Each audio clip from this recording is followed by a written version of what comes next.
सहारा प्रणाम हस्तक्षेप के स्पेशल एडिशन में आपका स्वागत है। आज हम बात करेंगे राजस्थान के राज्यपाल श्री कलराज मिश्र जी से, जिनका सियासत में 5 दशक से भी ज्यादा लंबा अनुभव रहा है। साथ ही संगठन से लेकर सरकार तक उन्होंने अहम जिम्मेदारी निभाई। उत्तर प्रदेश में संगठन को खड़ा करने में नानाजी देशमुख के बाद कलराज मिश्र जी को ही श्रेय दिया जाता है। आपातकाल के दिनों में उन्हें जेल भी जाना पड़ा था। कलराज जी बीजेपी में कई अहम पदों पर रहे हैं। साथ ही केंद्र में मंत्री के रूप में भी सराहनीय काम किया है। राजस्थान से पहले वो हिमाचल प्रदेश के राज्यपाल भी रह चुके हैं। राजस्थान कोरोना महामारी के मामले में देश में टॉप 5 राज्यों में से एक है। हालांकि राज्य ने संक्रमण पर काबू पाने में काफ़ी हद तक सफलता भी पाई है। सीधे चलते हैं। कलराज जी, आपका हस्तक्षेप के स्पेशल एडिशन में बहुत बहुत स्वागत है। आपने हमारे लिए वक्त निकाला। सीधे सवाल ले रहा हूं, 1-2 जिलों को छोड़कर लगभग पूरे राजस्थान में कोरोना का असर है। इस पर काबू पाने के लिए क्या प्रयास किए जा रहे हैं? राजस्थान में पहले से ही जब कोरोना यहाँ आया, सरकार ने प्रयास किया कि इसका फैलाव ज्यादा होने न पाए, इसके लिए कुछ महत्वपूर्ण भूमिका अदा करनी चाहिए। और इससे सबसे पहले लॉकडाउन राजस्थान में हुआ। 22 मार्च को लॉकडाउन हुआ था और लॉकडाउन का उन्होंने समुचित तौर पर पालन किया। उसमें भीलवाड़ा में बहुत अधिक, और भीलवाड़ा में भी महाकर्फ्यू लगाकर उसको पूर्णतः नियंत्रित किया जी। बाद में केंद्र सरकार ने जब लॉकडाउन किया तो उसके कारण भी पूरे राजस्थान में उसका बड़ा अच्छा प्रभाव पड़ा। लॉकडाउन का ढंग से पालन भी कराया गया। आपने भीलवाड़ा लॉकडाउन के दौरान जो विभिन्न प्रकार की जन सामान्य की आवश्यकताएं थी, उसको पूरा करने का प्रयास भी किया गया। सर, इसलिए आपने भीलवाड़ा मॉडल की बात की। मैं एक सवाल बीच में ले रहा हूं। भीलवाड़ा मॉडल की तारीफ पूरे देश ही नहीं बल्कि दुनिया में भी हुई। अंतर्राष्ट्रीय जर्नल्स में भी इसके बारे में लिखा गया। आपको नहीं लगता कि भीलवाड़ा मॉडल को जब देश के दूसरे राज्यों ने फॉलो किया तो राजस्थान में पूरे तरीके से क्यों नहीं इसको फॉलो किया गया? क्योंकि राजस्थान में कोरोना के केस अभी भी आ रहे हैं और कोरोना के नियंत्रण को करने के लिए राजस्थान अभी भी बड़ी लड़ाई लड़ रहा है। भीलवाड़ा मॉडल को ही ध्यान में रखते हुए जी, राजस्थान में हर जिले में कोशिश की गई कि अधिकाधिक सैंपल लें, उसका परीक्षण कराएं और उसको नियंत्रित करने की दिशा में जो भीलवाड़ा में किया गया उस प्रकार का कार्य करें। और इसलिए मैं कह सकता हूं कि हिंदुस्तान में सर्वाधिक जो परीक्षण हुए हैं 1,66,000 से ज्यादा जी, राजस्थान में परीक्षण हुआ। और इसलिए परीक्षण होने में सारी चीजें सामने आती जा रही। बिल्कुल। जहां जहां जिन जिन जिलों में इस प्रकार के पॉजिटिव आए हैं, वहां भीलवाड़ा मॉडल को आचरित करते हुए काम किया जा रहा है। और इसलिए मैं कह सकता हूँ ये बात सही है, जिलों में पॉजिटिव मिले हैं, बाहर से लोग आए, इसके कारण भी कठिनाई आ गई है। जैसे जयपुर में, रामगंज में बाहर से आए हुए लोगों के कारण ही ज्यादा परेशानी गई है, तो भी उसको नियंत्रित करने की कोशिश की गई है। इस समय जो सबसे अधिक परेशानी है जोधपुर, जयपुर, अजमेर, ये इस समय उदयपुर में हो रहा है, बाहर से लोग आ रहे हैं, इससे कारण हुआ है। तो कोशिशें की जा रही है भीलवाड़ा मॉडल को भी अपनाया जाए और साथ ही साथ उसमें और उसको कैसे नियंत्रित किया जा सकता है उसको नियंत्रित किया जा रहा है।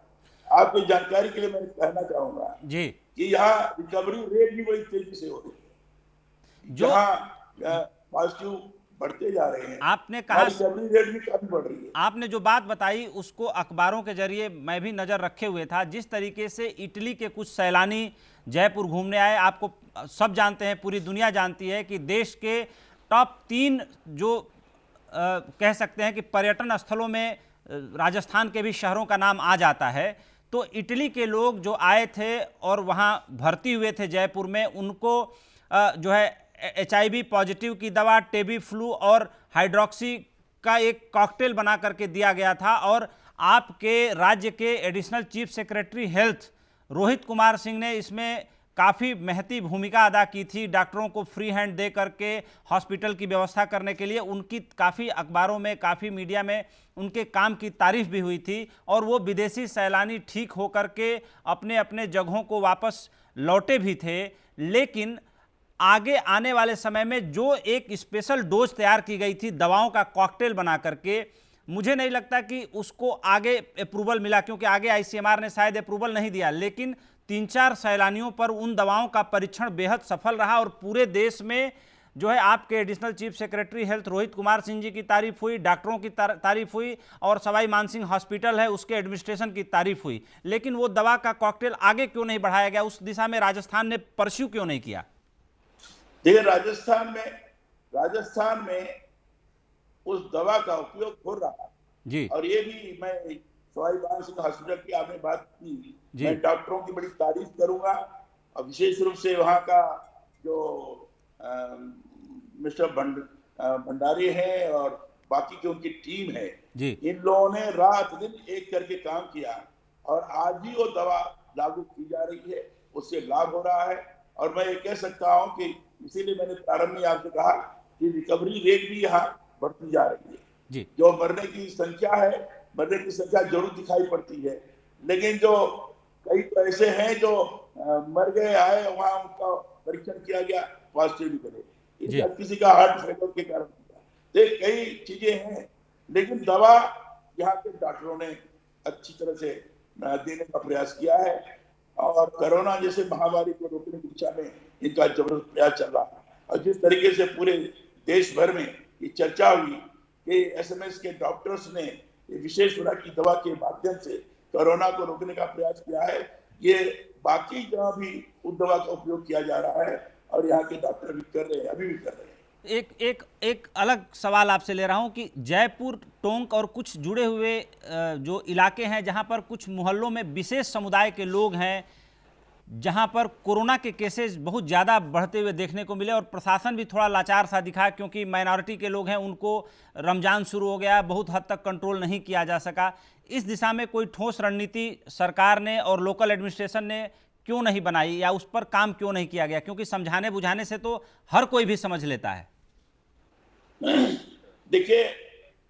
देखिए इसमें ये बात आप सही कह रहे हैं कि विशेष समुदाय के क्षेत्र में जी कोरोना का विस्तार काफी हुआ है जी। चाहे जयपुर में रामगंज हो, चाहे जोधपुर में पुराना शहर हो, चाहे नागौर में वासानी हो, चाहे अजमेर में मोती का मोहल्ला हो, चाहे टोंक में विशेष एक क्षेत्र हो। बिल्कुल आपने सही कहा।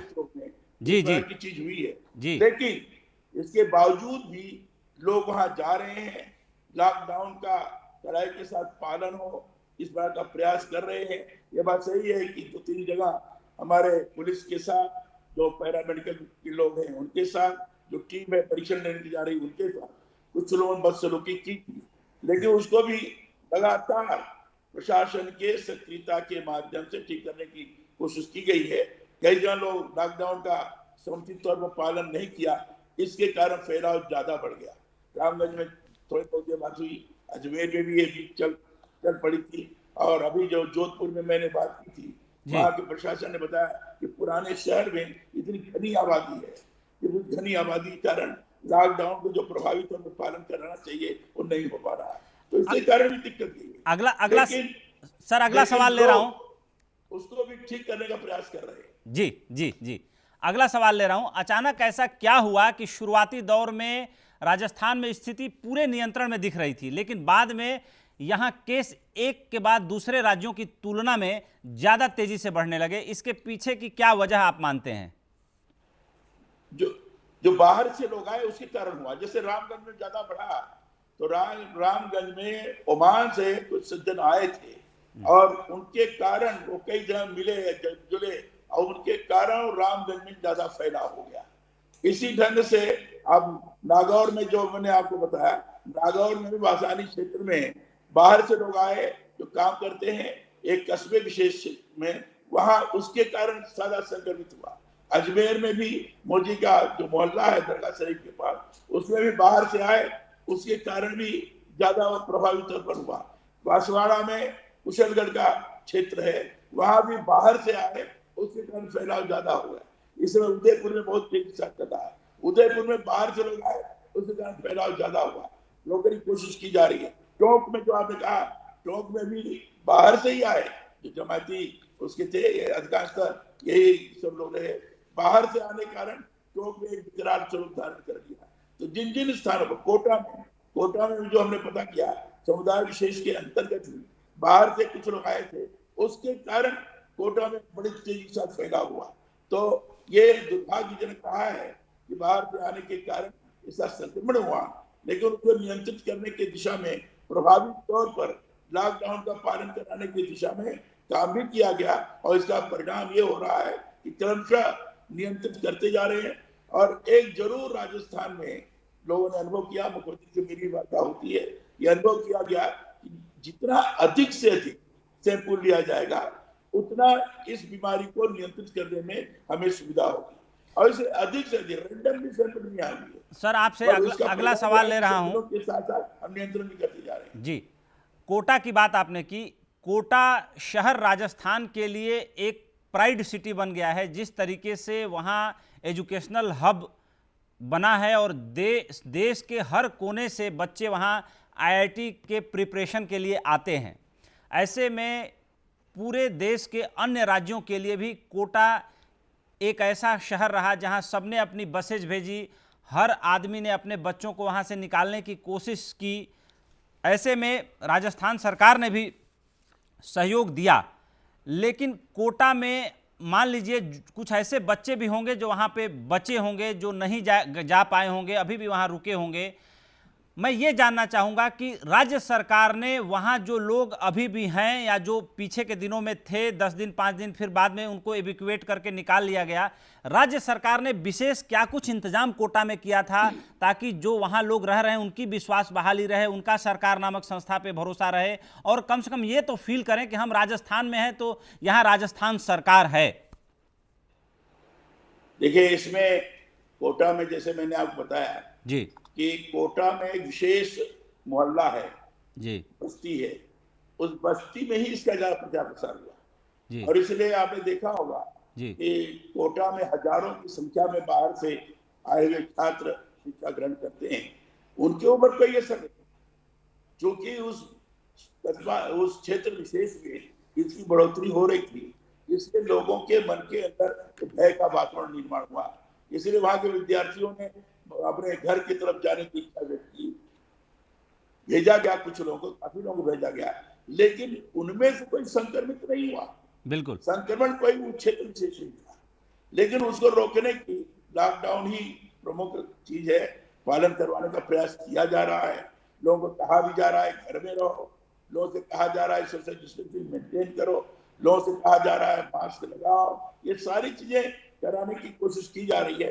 अब मैं समझता हूँ कि इसके कारण लाभ हो रहा है।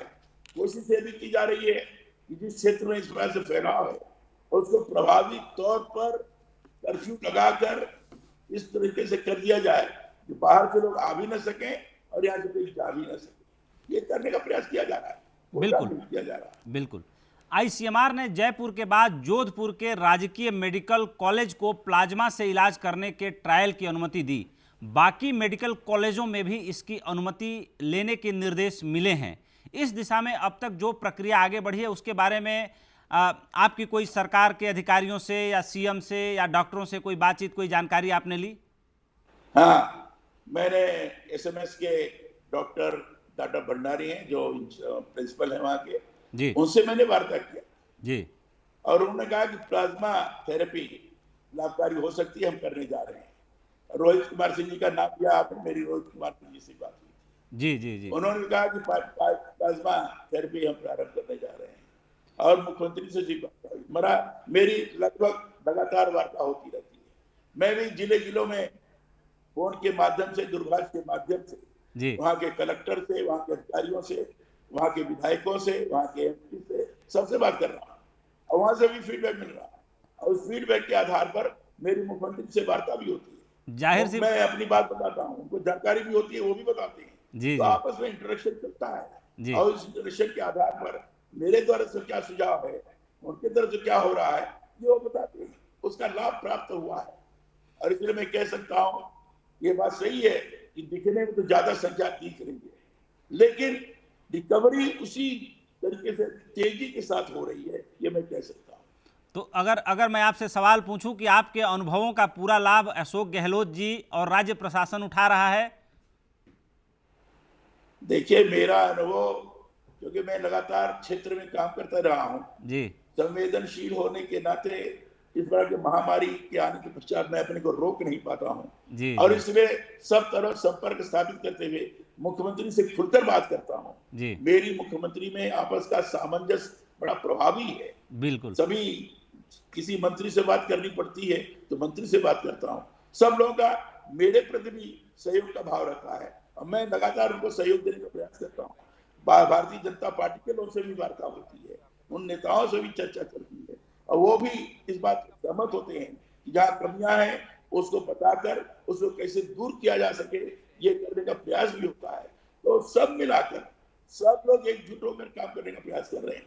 हमने मुख्यमंत्री से भी आकर किया, मुख्यमंत्री जी ने इस बात को स्वीकार भी किया है। केंद्र के द्वारा मिला सहयोग और केंद्र के द्वारा किया गया कार्य, राज्य के द्वारा किए गए कार्य के साथ सामंजस्य बढ़ाकर कैसे उसको ठीक किया जाए, जैसे जिससे महामारी को हम नियंत्रित कर सके, ये भी हो रहा है।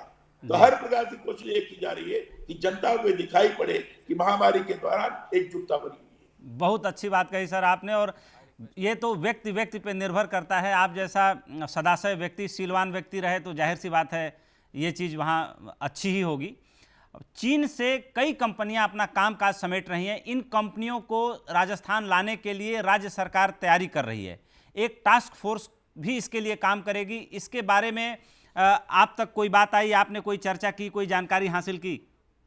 नहीं, इस बारे में न तो मेरी चर्चा हुई है जी न मैंने इसके बारे में जानकारी की है। जी हम जरूर छोटे छोटे उद्योगों के बारे में जरूर चिंतित हैं जी ताकि वो छोटे उद्योग करने न पाए। जी इस दिशा में जरूर हमारे मुख्यमंत्री से भी वार्ता हुई है जी और मैं समाचार पत्रों के माध्यम से, अपने द्वारा लिखी गए आर्टिकल्स के माध्यम से, अंग्रेजी हिंदी दोनों में आम जनता के पास और उन उद्यमियों के पास पहुंचाने का प्रयास कर रहा हूं कि कैसे आज के दौरान हमको व्यवस्थित तौर पर अपने उत्पादन को बढ़ाने की दिशा में कार्य करना चाहिए। आप एमएसएमई स्मॉल उद्योग लघु मंत्री भी भारत सरकार में केंद्रीय मंत्री भी रहे हैं। आपने उस पूरे विभाग को लंबे समय तक सुपरवाइज किया है, दिशा निर्देश दिया है। उसके मंत्री रहने के कारण उसके सारे एस्पेक्ट को जानते और समझते हैं। ऐसे में इस समय जो चर्चा का केंद्र है इकोनॉमिक एक्टिविटीज़ को लेकर के, उसमें एमएसएमई को काफ़ी तरजीह दी जा रही है। और प्रधानमंत्री जी ने अपने एक विशेष अफसर को, श्री अरविंद शर्मा जी को, एमएसएमई का सचिव भी नियुक्त किया है। ऐसे में आपने अशोक गहलोत जी को एमएसएमई के विकास के लिए या एमएसएमई को कैसे चलाना चाहिए, और ये आपातकाल है, ऐसे में एमएसएमई ही जो है लाइफ लाइन है, वो किसी भी तरह से नहीं मरने पाएँ, उनके हितों को ध्यान रखा जाए, इस दिशा में कोई आपकी अलग से बातचीत हुई हो या बातचीत करने की कोई योजना आपकी हो?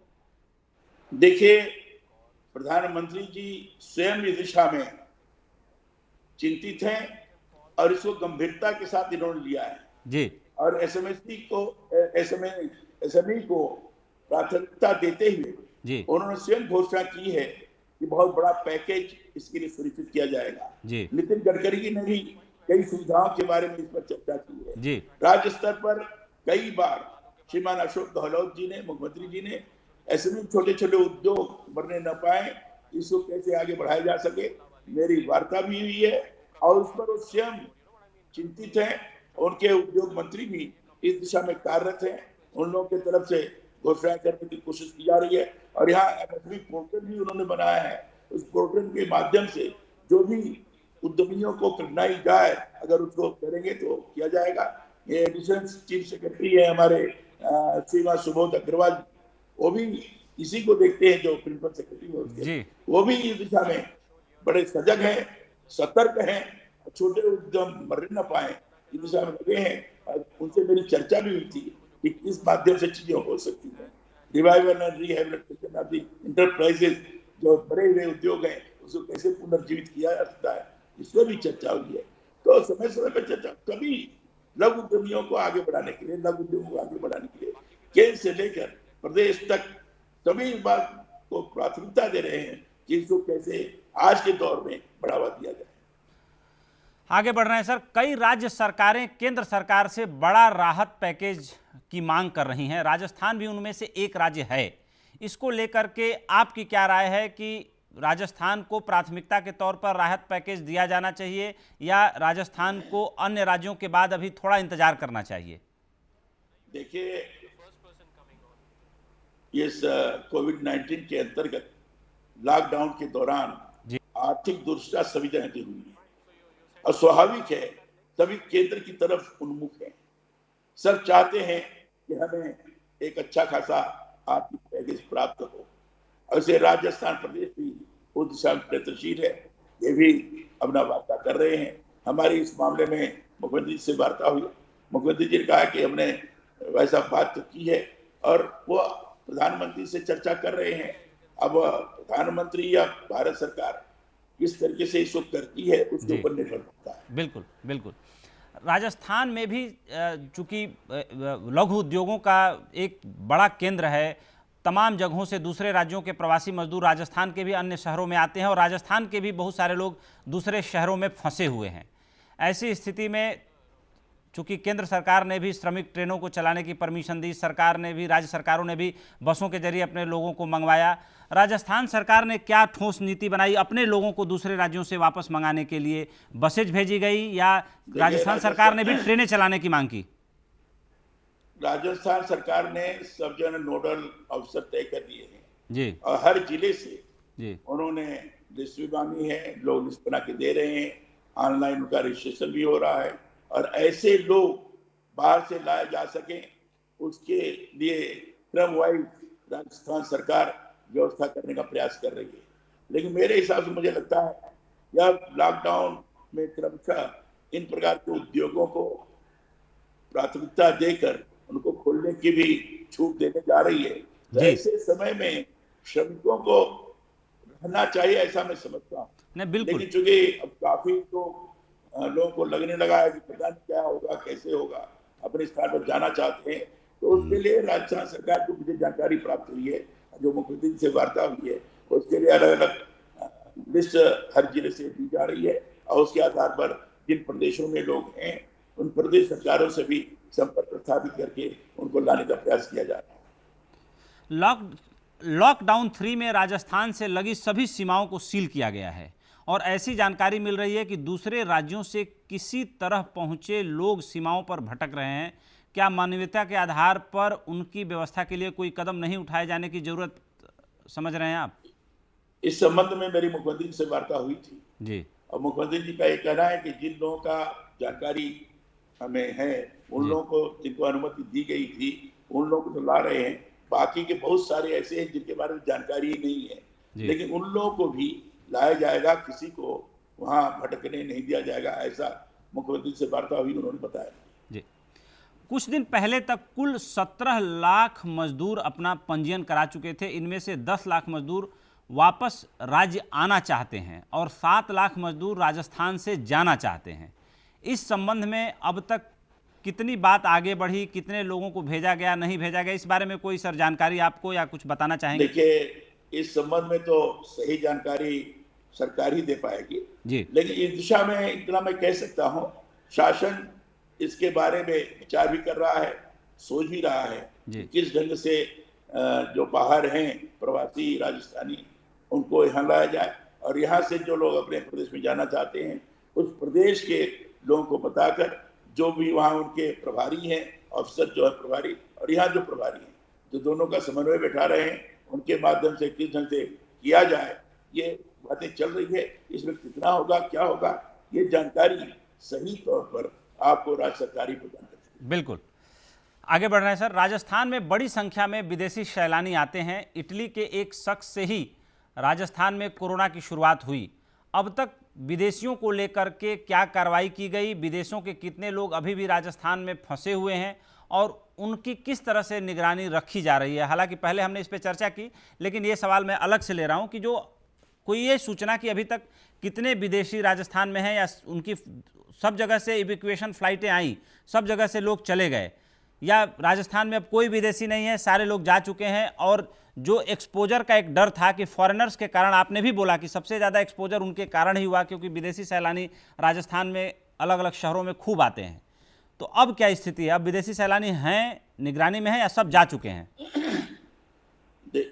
देखिए, प्रारंभ में ये स्थिति थी जी। मुझे लगता है कि काफी मात्रा में लोग चले भी गए हैं, ठीक भी हो गए हैं। अब कुछ लोग हैं तो अपने सुरक्षित स्थान पर हैं। और ज्यादा जो परेशानी हुई, जैसे बाहर से आए, ईरान से आए, जोधपुर में, जैसलमेर में, उनके कारण भी कठिनाई गिरी। लेकिन उनमें से काफी लोगों को लद्दाख भेज दिया गया था, वहां से वो ठीक हो गए भी, तो उसमें दिक्कत गई थी। नहीं, सामान्य तौर पर जो विदेशी प्रारंभ में आए थे, जैसे इटली के बारे में आपने बताया, उनके कारण कठिनाई गई थी। प्रारंभ में आए थे, जहां जहां जिन होटल्स में रुके हुए थे वहां उनकी छानबीन भी की गई, उसको क्वारंटाइन के रूप में रखा भी गया। लेकिन अब इस समय ऐसी कोई सूचना नहीं है कि यहाँ कोई इस प्रकार है। कोरोना की वजह से राज्यों की तमाम परीक्षाएं स्थगित हो गई हैं और स्कूल कॉलेजों में पढ़ाई लिखाई बिल्कुल ठप है। इस संबंध में आगे के लिए कोई रणनीति तैयार की गई है ताकि बच्चों का कम से कम नुकसान हो और पढ़ाई आगे व्यवस्थित ढंग से चल सके? चूँकि आप सभी राजस्थान की यूनिवर्सिटियों के एक तरह से मुख्य प्रशासक हैं, चांसलर हैं, कर्ता धर्ता हैं, आप उनकी नियुक्ति, तमाम चीज़ों को स्वयं देखते हैं राज्य सरकार की अनुशंसा पर। देखिए, शिक्षा के क्षेत्र में ऑनलाइन पढ़ाई शुरू जी, और जहाँ तक विश्वविद्यालय का प्रश्न, विश्वविद्यालय के लिए तो हमने एक टास्क फोर्स बनाया है इसी दृष्टि से। उस टास्क फोर्स के आधार पर हर सप्ताह में कुछ न कुछ सुझाव आते रहते हैं और उसमें ऑनलाइन सारी चीज चल रही है। ऑनलाइन रिजल्ट भी घोषित कर दिया गया है, ऑनलाइन शिक्षण की व्यवस्था भी की जा रही है। और जो बाकी के हायर एजुकेशन का है, बाकी के हाई स्कूल और इंटरमीडिएट कॉलेजेस का है, उसमें भी ऑनलाइन और परीक्षा की दृष्टि से जब भी आवश्यक समय होगा उस समय परीक्षा की भी अनुमति प्रदान की जाएगी। लेकिन ये सारी चीजें विद्यार्थियों को नुकसान न हो, इस बात को ध्यान में रखकर ऑनलाइन शिक्षा देने का प्रयास किया जा रहा है। आगे सवाल, राजस्थान देश के उन टॉप 5 राज्यों में शामिल है जहां सबसे ज़्यादा मरीज संक्रमित हैं, लेकिन इसके साथ ही ठीक होने वाले मरीजों का अनुपात भी राजस्थान में सबसे बेहतर है। इस बारे में आप क्या कहना चाहेंगे? कितना अच्छा हेल्थ इंफ्रास्ट्रक्चर है राजस्थान का? देखिए, मैंने प्रारंभ में ही कहा, तो संख्या ज्यादा दिख रही है जी, वो इसलिए दिख रही है कि 1,66,000 लोगों का सैंपल लिया गया जी जी, और उसमें से बराबर जो टेस्ट हो रहे हैं स्वाभाविक संख्या बढ़ेगी जी।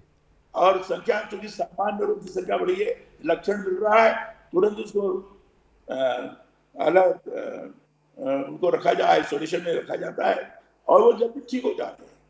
और इसी का नतीजा है कि रिकवरी बड़ी तेजी के साथ हो रही है। सैंपल ज्यादा लेने का संख्या ज्यादा जरूर लगती है, लेकिन बिल्कुल प्रारंभ ही होता है तभी उनको आइसोलेशन में या क्वारंटाइन में रख देते हैं, तो उसका परिणाम भी हमें अच्छा प्राप्त हो रहा है। और इसलिए मैं कह सकता हूँ कि जरूर ज्यादा संख्या दिखती होगी, लेकिन रिकवरी रेट बहुत है। आपका लंबा प्रशासनिक अनुभव रहा है और 5 दशकों का अनुभव रहा है। लॉकडाउन को लेकर के काफ़ी जगहों पर लोगों में एक अलग तरीके का उन्माद दिखा, लोगों ने लॉकडाउन का ठीक से पालन नहीं किया। इसके पीछे आप प्रशासन की ढिलाई मानते हैं या लोगों की सोच बदलने की ज़रूरत है? इस बारे में आप सोचते हैं और क्या आप सुझाव देंगे, क्या कहना चाहेंगे लोगों से? देखिए, मेरा तो ये कहना है कि सामान्य तौर पर लॉकडाउन का लोगों ने अच्छी तरह से पालन किया है जी। अगर कहा गया स्टे एट होम तो रहे, लोगों कहा गया मास्क लगाकर बाहर निकलो तो मास्क लगाकर बाहर निकलते हैं, सोशल डिस्टेंस मेंटेन करने के लिए कहा तो करते हैं। हाँ, कुछ स्थानों पर जब छूट दे दी गई या दुकान खुल रही है, आज ऐसा हो रहा है, तो कई स्थानों पर लोग बड़े एकाएक चलने के कारण ये जो लॉकडाउन का मापदंड है वो गड़बड़ हो गया। लेकिन प्रशासन ने उसको नियंत्रित करने की कोशिश की है और काफी मात्रा में उसको नियंत्रित किया है। मेरा मानना है कि लॉकडाउन का जितना प्रभावी तौर पर पालन होगा उतना ही हम कोरोना जैसे महामारी को रोक सकने में सक्षम होंगे। आपका यूपी से गहरा नाता है, उत्तर प्रदेश में भी सबसे ज़्यादा, जो उत्तर प्रदेश है सबसे ज़्यादा प्रभावित राज्यों में से एक है, वहाँ सरकार की ओर से उठाए गए कदमों को लेकर आप क्या कहना चाहेंगे कि उत्तर प्रदेश में योगी सरकार कितना बढ़िया से कोरोना से निपट रही है और कितना और अच्छा कुछ करने की ज़रूरत आप महसूस करते हैं? मुझे लगता है कि मुख्यमंत्री श्री योगी आदित्यनाथ जी बड़े प्रभावी तौर पर अपनी टीम के साथ मिलकर विचार करते हुए वहां जो कदम उठा रहे हैं उसका कोरोना को रोकने में बहुत बड़ी मदद मिल रही है। लॉकडाउन का भी उनकी तरफ से बड़े प्रभावी तौर पर पालन कराया जा रहा है। जो प्रवासी उत्तर प्रदेश के हैं, बाहर हैं, श्रमिक हैं, उनको लाने की व्यवस्था की गई है। कोटा में जितने छात्र थे उन छात्रों को लाने की व्यवस्था की गई है। जिनको भी लाया गया, मुझे जानकारी मिली है कि सबको क्वारंटाइन में रखा गया। भले ही गांव के पास पहुंचे होंगे तो वहां भी हाई स्कूल है, प्राइमरी स्कूल है, गांव के बाहर क्वारंटाइन में रखा गया और इससे इसका अच्छा परिणाम मिला है। और इसलिए मैं कह सकता हूं उत्तर प्रदेश सरकार जो काम कर रही है अच्छा कर रही है। निश्चित रूप से उसके कारण कोरोना को रोकने में सफलता प्राप्त होगी। तबलीगी जमात के ऊपर बहुत गंभीर आरोप लगे, जिस तरीके से उन लोगों ने कोरोना को फैलाने में एक तरीके से काफ़ी सहयोग ही किया, कह सकते हैं। मैं एक अलग शब्द इस्तेमाल कर रहा हूँ। तबलीगी जमात ने जिस तरीके से सरकार के गाइडलाइन का पालन नहीं किया, जिस तरीके से जिद पर अड़े रहे, यहाँ निजामुद्दीन में मरकज़ में 2500 लोग रुके रहे, विदेशी सैलानी भाग लेने आए, उन लोगों ने कोरोना को काफ़ी तेज़ी से फैलने दिया। राजस्थान में भी इसका काफ़ी असर देखने को मिला और कह सकते हैं कि कोई ऐसा राज्य नहीं है हिंदुस्तान का जो तबलीगी जमात के लोगों के कारण कोरोना संक्रमण की मार न झेल रहा हो। इस पर मैं आपकी प्रतिक्रिया जानना चाहूँगा। एक राजनीतिक सूझबूझ आपकी बड़ी गहरी रही है, ऐसे में आपको नहीं लगता कि तबलीगी जमात को सख्ती से निपटना चाहिए था प्रशासन को, और बाद में जब संपूर्ण लॉकडाउन हुआ या आंशिक लॉकडाउन की घोषणा प्रधानमंत्री जी ने 18 मार्च के आसपास की थी और 22 मार्च को उन्होंने ताली और थाली बजाने का आह्वान किया था, उससे पहले तबलीगी जमात के हज़ारों लोग जो बाहर से आए और उनका वीज़ा और तमाम इमिग्रेशन क्लियर करके हिंदुस्तान में आने दिया गया, आपको नहीं लगता कि उस वक्त हमें ज़्यादा मुस्तैद होकर के इस पर काम करने की ज़रूरत थी, जो हमने नहीं किया? देखिए, ये बात तो सही है कि तबलीगी जमात के लोग जहां जहां गए वहां वहां कोरोना का बड़ा जबरदस्त विस्तार हुआ। और मैं कह सकता हूं कि राजस्थान में भी काफी जिले ऐसे हैं जहां तबलीगी जमात के कुछ न कुछ लोग गए या जो उनके संपर्क में रहे, उसके कारण कोरोना आगे बढ़ा। पूरे देश भर में कई प्रदेशों में यह स्थिति निर्माण हुई, लेकिन सरकार ने प्रभावी कदम उठाया। बाद में तबलीगी जमात के लोगों को भी लगा तो हो सकता है उन्होंने भी आगे बढ़ करके अपना टेस्ट कराया होगा। लेकिन ये बात मैं मानता हूं, तबलीगी जमात के कारण चाहे जो भी कुछ कारण रहा होगा, निश्चित रूप से कोरोना के संख्या में काफी बढ़ोतरी हुई, लेकिन अब तो काफी नियंत्रित कर लिया गया है। मैं समझता हूं कि भविष्य में काफी नियंत्रित हो जाएगा। आप राजस्थान के संवैधानिक मुखिया हैं। राजस्थान में अब तक उठाए गए सभी कदमों को आप पर्याप्त मानते हैं या लगता है कि कहीं कुछ कमियां रहीं, उनको अशोक गहलोत सरकार को और ज़्यादा मुस्तैदी से ठीक करना चाहिए? मैंने आपको प्रारंभ में ही कहा जी कि मेरी मुख्यमंत्री से लगातार वार्ता होती रहती है जी। अब मुझे भी जिले जिलों से फीडबैक मिलता है, उस फीडबैक को मैं बताता हूँ और वो भी जिस तरह का कार्य कर रहे हैं, जिस तरह के कदम उठा रहे हैं, उसके बारे में मुझे जानकारी देते हैं। मैं कह सकता हूँ कि सामान्य तौर पर जो भी राज्य सरकार के द्वारा कदम उठाए गए हैं वो कोरोना के रोकने में बड़े ही सफल हुए हैं। और मैं समझता हूँ कहीं अगर कमियां रही है तो स्थानीय स्तर पर कई प्रशासनिक दिक्कतें हो गई होंगी या प्रशासन के ऊपर जबरदस्ती उस क्षेत्र के लोगों ने, जैसे मैंने प्रारंभ में कहा कि जबरदस्ती करने की कोशिश की होगी, इसके कारण कमियां रही होंगी। लेकिन सामान्य तौर पर यहाँ कोरोना जैसी बीमारी को रोकने के लिए जितने भी प्रयास होने चाहिए, हर प्रकार के प्रयास किए गए हैं, इसमें किसी प्रकार का संदेह नहीं है। बिल्कुल। कमियों के बारे में आपने पूछा तो हमारी तो लगातार वार्ता होती है जी। जब वार्ता होती है तो उसमें परस्पर कहाँ क्या कमी है, कहाँ नहीं है, कहाँ और होना चाहिए, आपस में वार्ता होती है। एक सवाल और, सब जगह ये चर्चा चल रही है कि चूंकि आर्थिक गतिविधियां बंद होने के कारण सभी राज्यों को आर्थिक रूप से बहुत ज़्यादा नुकसान हुआ है, केंद्र सरकार को बहुत ज़्यादा नुकसान हुआ है। संपूर्ण लॉकडाउन के कारण जो एक्साइज का रेवेन्यू, शराब की बिक्री से जो रेवेन्यू आने थे वो सब ठप पड़ गए। ऐसे में कई राज्य मांग कर रहे हैं, कई अर्थशास्त्री सुझाव दे रहे हैं कि सभी राज्यों समेत केंद्र को भी मिलकर कोविड-19 स्पेशल बजट का प्राविधान करना चाहिए, क्योंकि कोविड से जितना अर्थव्यवस्था प्रभावित हुई है इससे पहले कभी इतना ज़्यादा किसी चीज़ ने देश की अर्थव्यवस्था को प्रभावित नहीं किया। आपका क्या व्यक्तिगत विचार है इस पर? देखिए, इस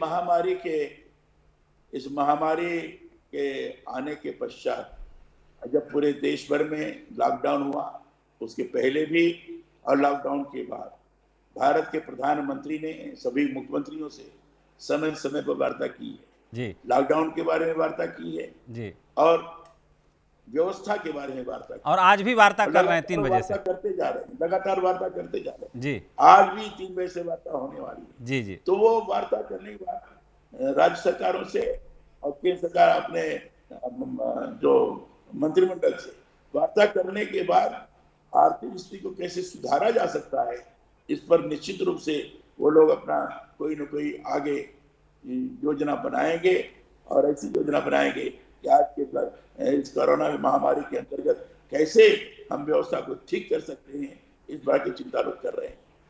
एक आखिरी सवाल ले रहा हूं, चूंकि इंटरव्यू के हम लोग आखिरी चरण में पहुंच चुके हैं।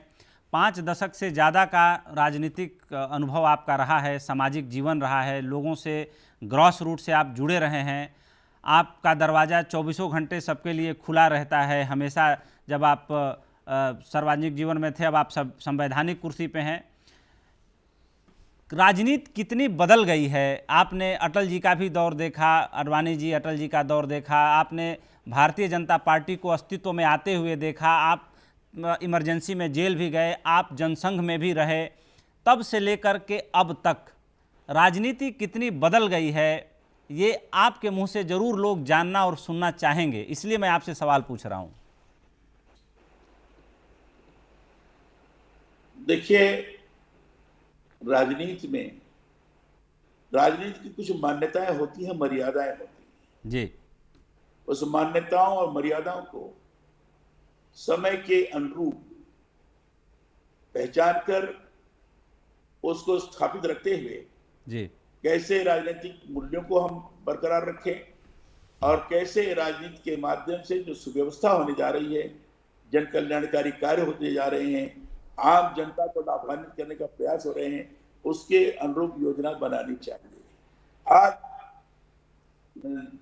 10 वर्ष पहले, 15 वर्ष पहले कुछ और व्यवस्था रही होगी, लेकिन आज एक ऐसी स्थिति है जो सामूहिक रूप से मिलकर सबको साथ में जुड़कर इस व्यवस्था को आगे बढ़ाना चाहिए। उस दिशा में नेतृत्व अपना काम कर रहा है, लेकिन क्योंकि राजनीति में पक्ष विपक्ष हमेशा रहा है, तो विपक्ष जैसा अपनी बात सुनता है, पक्ष जैसा समझता है, दोनों परस्पर मिलकर करने की जो कोशिश करना चाहिए, करने की कोशिश भी करते हैं।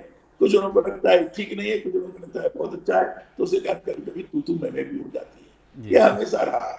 तो राजनीति का क्रम जैसा पहले था वैसा अब भी है, न्यूनाधिक मात्रा में फर्क हो सकता है, लेकिन राजनीतिक मान्यताओं और मर्यादाओं को स्थापित रखते हुए, राजनीतिक मूल्यों को ध्यान में रखते हुए समुचित तौर पर अगर व्यवस्था की जाए तो आम जनता उससे बड़ी प्रभावित हो सकती है, लाभान्वित हो सकती है और राजनीतिक स्वरूप को भी अच्छे तरीके से अपने अंदर आत्मसात कर सकती है।